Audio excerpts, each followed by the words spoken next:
মাটির তলে ঢুকলে সেখান থেকে বের করবে। যদি সন্ত্রাসকে আমরা দেশ থেকে বিতাড়িত করতে পারি, আমরা দেশটাকে সমৃদ্ধির বন্দরে নিয়ে যেতে পারব। বেনজির আহমেদের পর এবার গ্রেপ্তার হবেন সাবেক সেনাপ্রধান আজিজ।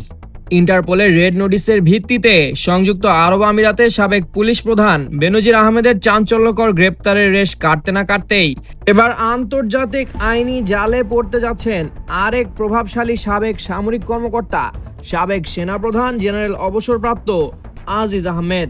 নগদ নিয়ে এলো হার না মানা হার অফার। সর্বনিম্ন 10,000 টাকা রেমিটেন্স নগদে পাঠালে থাকছে স্বর্ণের হার জেতার সুযোগ। একই আইনি প্রক্রিয়ার মধ্য দিয়ে বেনজিরের মতো আজিজকেও কি তবে শেষ পর্যন্ত বিদেশে গ্রেপ্তার হতে হবে? রাজনৈতিক ও আইনি অঙ্গনে এখন এই প্রশ্নই সবচেয়ে জোরালো হয়ে উঠেছে।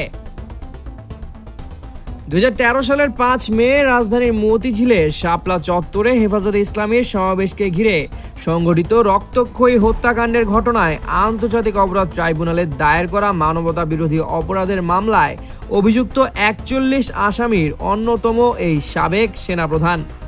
এই মামলার 11 জন আসামি ইতিমধ্যেই গ্রেপ্তার হয়ে বিচারিক প্রক্রিয়ায় থাকলেও সাবেক সেনাপ্রধান আজিজ আহমেদ সহ বাকি 30 জন আসামি এখনও অধরা। তবে চিফ প্রসিকিউটরের কার্যালয় থেকে নিশ্চিত হওয়া গেছে যে আজিজ আহমেদ বর্তমানে মার্কিন যুক্তরাষ্ট্রে অবস্থান করছে।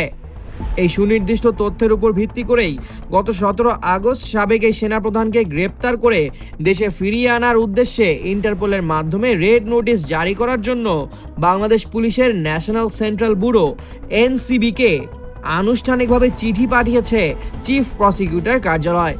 18 আগস্ট ট্রাইব্যুনালের চিফ প্রসিকিউটর মোহাম্মদ আমিনুল ইসলাম বিষয়টি নিশ্চিত করে জানান, এনসিবিতে চিঠি পাঠানোর অর্থই হলো তারা তা ইন্টারপোলে পাঠাবে। পুলিশ সদর দপ্তরে অবস্থিত এনসিবি মূলত পলাতক অপরাধীদের তথ্য আদান প্রদান ও গ্রেপ্তারে কেন্দ্রীয় সমন্বয়কের কাজ করে। এর আগে দুর্নীতি দমন কমিশনের আবেদনের প্রেক্ষিতে ইন্টারপোলের রেড নোটিশের জের ধরে দুবাইয়ে গ্রেপ্তার হন সাবেক আইজিপি বেনজির আহমেদ, যদিও পরে তিনি জামিনে মুক্তি পান। বেনজিরের গ্রেপ্তারের সেই সাম্প্রতিক ও আলোচিত নজিরের পর সাবেক সেনাপ্রধান আজিজের বিরুদ্ধেও রেড নোটিশ জারির এই উদ্যোগ নতুন আন্তর্জাতিক আইনি লড়াইয়ের নির্দেশ দিচ্ছে।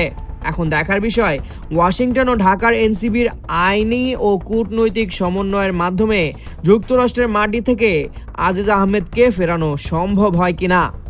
সামিউল জয়, 21 টেলিভিশন।